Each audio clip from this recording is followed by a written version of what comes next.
सम्पूर्णमा जय मङ्गल अनि नमस्कार। आज म तपाईहरुलाई एनडीबी अर्थात् न्यू डेभलपमेन्ट बैंकको विषयमा जानकारी दिन गइरहेको छु।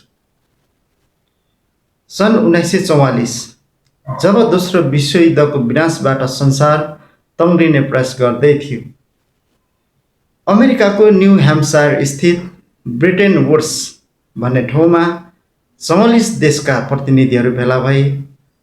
त्यहीबाट जन्मियो विश्व बैंक र अन्तर्राष्ट्रिय मुद्रा कोष IMF।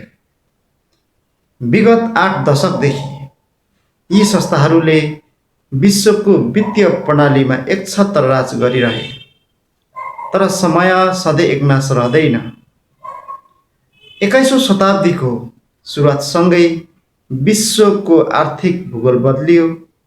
उदीयमान राष्ट्रहरू आर्थिक रूपमा बलियो हुँदै गए। तर पश्चिमी नेतृत्वका यी संस्थाहरूले उनीहरूको आवाज र प्रतिनिधित्वलाई निरन्तर उपेक्षा गरिरहे। यही असन्तुष्टि र नयाँ विकल्पको खोजीबाट जन्मियो एउटा यस्तो वित्तीय संस्था जसले आज विश्व व्यवस्थाको जग नै हल्लाइदिएको छ। त्यो संस्था हो न्यू डेभलपमेन्ट बैंक एनडीबी। सन् 2014 जुलाई 15 मा ब्राजिलको फोर्टलेजा शहरमा एउटा ऐतिहासिक घोषणा भयो। विश्वका 5 ठूला उदीयमान अर्थतन्त्रहरू ब्राजिल, रुस, भारत, चीन र दक्षिण अफ्रिका ब्रिक्स राष्ट्रहरू मिलेर एउटा नयाँ बहुपक्षीय विकास बैंक स्थापना गर्ने सम्झौता गरे, जसलाई सुरुमा ब्रिक्स बैंक भनियो र पछि आधिकारिक रूपमा नयाँ विकास बैंक एनडीबी अर्थात् न्यू डेभलपमेन्ट बैंकको नाम दिइयो। सन् 2015 बाट यसले चीनको साङ्घाई सहरमा रहेको मुख्यालयबाट आफ्नो औपचारिक कार्य सुरु गर्यो। एनडीबी स्थापना हुनुको पछाडि मुख्य 3वटा ऐतिहासिक कारणहरू थिए। एकमा समानताको सिद्धान्त। विश्व बैंक र IMF मा अमेरिका र युरोपको भिटो पावर र अत्यधिक नियन्त्रण छ। तर एनडीबीले अनौठो र न्यायपूर्ण व्यवस्था गर्यो। यहाँ सुरुवाती 5 संस्थापक देशको समान 50 अर्ब डलरको पुँजी सेयर र समान मतदानको अधिकार, वान कन्ट्री वान भोट को व्यवस्था रहेको छ। यहाँ कसैको भिटो चल्दैन। त्यसैगरी दोस्रोमा रहेको छ दक्षिण सहयोग, साउथ साउथ कोअपरेसन। विकासोन्मुख देशहरूले आफ्ना समस्याहरू आफै समाधान गर्न सकुन् भन्ने उद्देश्य। तेस्रो शर्तविहीन ऋण। पश्चिमा संस्थाहरूले ऋण दिँदा देशको आन्तरिक राजनीति र नीतिहरूमा हस्तक्षेपकारी शर्तहरू राख्छन्। एनडीबीले सार्वभौमिकताको सम्मान गर्दै बिना कुनै राजनीतिक शर्त ऋण दिने नीति लिएको छ।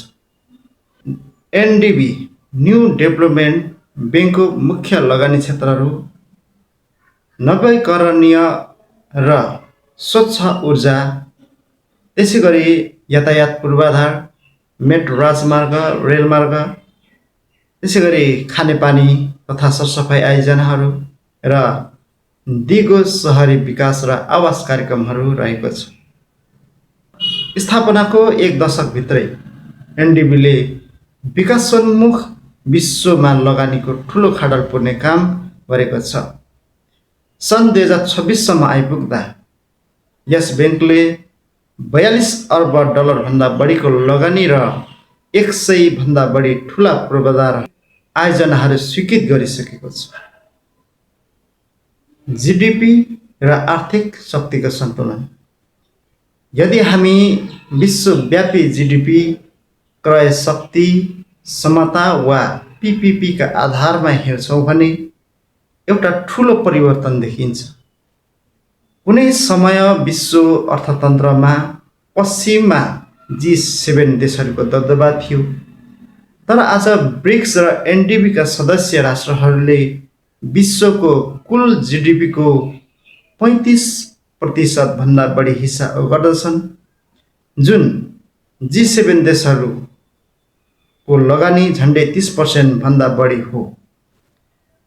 एनडिबीका सदस्यहरूले विश्वको 40% भन्दा बढी जनसङ्ख्याको प्रतिनिधित्व गर्दछन्।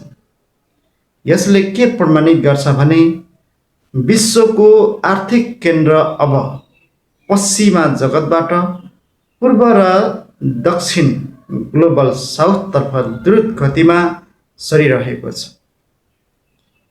विश्व वित्तीय व्यवस्थामा परिवर्तन ल्याउन एनडिबीले मुख्य गरी 2वटा क्षेत्रमा अभूतपूर्व सफलता हासिल गरेको छ। एक, डि-डलराइजेसन र स्थानीय मुद्रामा व्यापार। विश्व बैंक र आइएमएफले दिने ऋण प्राय अमेरिकी डलरमा हुन्छ, जसका कारण विकासोन्मुख देशहरू डलरको विनिमय दरमा हुने उतार चढाव र महँगीको मारमा पर्दछन्। एनडिबीले यसको क्रान्तिकारी समाधान निकाल्यो। बैंकले आफ्ना सदस्य राष्ट्रहरूलाई स्थानीय मुद्रा जस्तै चिनिया युवान, भारतीय रुपैयाँ, ब्राजिलियन रियलमै ऋण दिन सुरु गर्यो। सन् 2026 को रणनीति अनुसार एनडिबीले आफ्नो कुल ऋणको 30% हिस्सा स्थानीय मुद्रामै प्रवाह गर्ने लक्ष्य पूरा गरेको छ। यसले अमेरिकी डलरमाथिको विश्वव्यापी निर्भरता घटाउन डि-डलराइजेसन जग बसालेको छ। त्यसैगरी सदस्यता विस्तार। एनडिबीको अर्को ठूलो सफलता यसको बढ्दो आकर्षण हो। यो बैंक ब्रिक्स देशहरूमा मात्र सीमित रहेन। सन् 2021 देखि यसले सदस्यता विस्तार गर्यो। संयुक्त अरब इमिरेट्स, बङ्गलादेश, इजिप्ट, अल्जेरिया र हालसालै सन् 2026 मा उज्बेकिस्तान यसको पूर्ण सदस्य बनिसकेको छ। उरुग्वे, कोलम्बिया र इथियोपिया जस्ता देशहरू पनि जोडिने प्रक्रियामा छन्। पश्चिमा एकाधिकार टोड्नका लागि यो सदस्यता विस्तार एउटा कोसेढुङ्गा साबित भएको छ। वर्तमान विश्व व्यवस्था अत्यन्तै जटिल र अस्थिर मोडमा छ। एकातिर अमेरिका आफ्नो पुरानो शाख र एक ध्रुवीय युनिपोलार वर्चस्व जोगाउन लडिरहेको छ भने अर्कोतिर चीन, रुस र इरान जस्ता देशहरू बहुध्रुवीय मल्टिपोलार संसारको वकालत गरिरहेका छन्। मध्यपूर्वमा अमेरिका र इरान बीचको लामो समयदेखिको तनाव र प्रोक्सी युद्धले विश्वको ऊर्जा आपूर्ति, तेल र ग्यास र व्यापारिक मार्गहरूमा ठूलो धक्का पुर्याएको छ। अमेरिकाले इरान र रुसमाथि लगाएको कडा आर्थिक प्रतिबन्ध स्विफ्ट बैंकिङ प्रणालीबाट निष्कासनले गर्दा यी देशहरू पश्चिमा वित्तीय प्रणालीबाट पूर्ण रूपमा अलग हुन बाध्य भए। यहीँनिर एनडिबी र ब्रिक्स प्लसको भूमिका महत्त्वपूर्ण हुन आउँछ। इरान हालै ब्रिक्सको पूर्ण सदस्य बनिसकेको छ र एनडिबीमा पनि जोडिने तयारीमा छ। जब अमेरिकाले कुनै देशमाथि डलर प्रतिबन्ध लगाउँछ, ती देशहरूका लागि एनडिबी एउटा वैकल्पिक लाइफलाइन, फाइनेन्सियल लाइफलाइन बनिदिन्छ।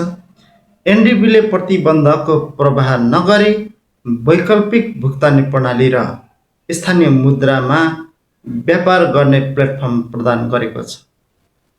यसले अमेरिकाको आर्थिक प्रतिबन्धलाई एक हतियारको रूपमा निस्तेज पारिदिएको छ र वाशिङटनको भूराजनीतिक दबावलाई कमजोर बनाएको छ। तर एनडिबीको यात्रा पूर्ण रूपमा सङ्घर्षरहित भने छैन। यसका सामु केही गम्भीर चुनौतीहरू पनि छन्। भूराजनीतिक द्वन्द, संस्थापक सदस्यहरू भारत र चीन बीचको सीमा विवाद र प्रतिस्पर्धाले गर्दा कहिलेकाहीँ बैंक आन्तरिक निर्णय प्रक्रियामा ढिलाइ हुने गर्दछ। रुस युक्रेन युद्धको असर। रुसमाथि लागेको अन्तर्राष्ट्रिय प्रतिबन्धका कारण अन्तर्राष्ट्रिय क्रेडिट रेटिङ एजेन्सीहरूले एनडिबीको रेटिङमा दबाब दिएका थिए। जसले गर्दा सुरुमा ब्याङ्कलाई विश्व बजारबाट सस्तो पुँजी उठाउन केही गाह्रो भएको थियो। चुनौतीहरूका बावजुद नयाँ विकास ब्याङ्क न्यू डेभलपमेन्टको भविष्य अत्यन्तै सुन्दर र आशावाद देखिन्छ। यसले 21औं शताब्दीको मानवताका लागि एउटा नयाँ र समतामूलक विश्वको खाका कोरिरहेको छ।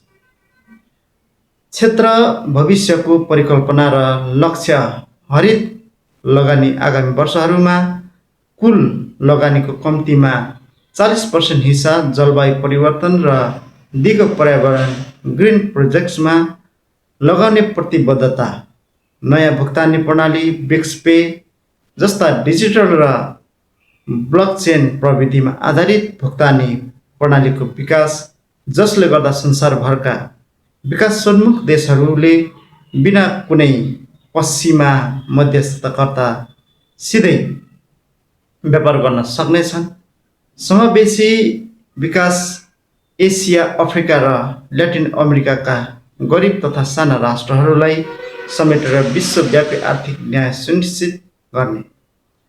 एनडिबीले केवल एउटा ब्याङ्क मात्र होइन, यो विश्वका बहुसङ्ख्यक उत्पीडित र विकासोन्मुख जनताको आर्थिक स्वतन्त्रताको प्रतीक हो। यसले संसारलाई यो विश्वास दिलाएको छ कि अब विश्वको भाग्यको फैसला कुनै एउटा देशको राजधानी वा निश्चित पश्चिमी सहरबाट मात्र हुने छैन। हामी इतिहासको एउटा यस्तो मोडमा छौँ जहाँ पुरानो विश्व व्यवस्था ढल्दैछ र नयाँ विश्व व्यवस्थाको जन्म भइरहेको छ। अमेरिका र इरान बीचको युद्ध होस् वा महाशक्तिहरू बीचको व्यापारिक टकराव, विश्वले अब एउटा स्थिर, सुरक्षित र बहुध्रुवीय विकल्प खोजिरहेको छ। नयाँ विकास ब्याङ्क एनडिबीले आफ्नो 10 वर्षभन्दा बढीको यात्रा साबित गरिदिएको छ कि उदीयमान राष्ट्रहरू मिलेर विश्वलाई नयाँ दिशा दिन सक्छ। जबसम्म यसले समानता, दिगो विकास र सार्वभौमिकताको सम्मान गर्ने आफ्नो मूल मन्त्रलाई कायम राख्दछ, तबसम्म यसले विश्व अर्थतन्त्रलाई अझ सुन्दर र न्यायपूर्ण र सन्तुलित बनाइरहनेछ।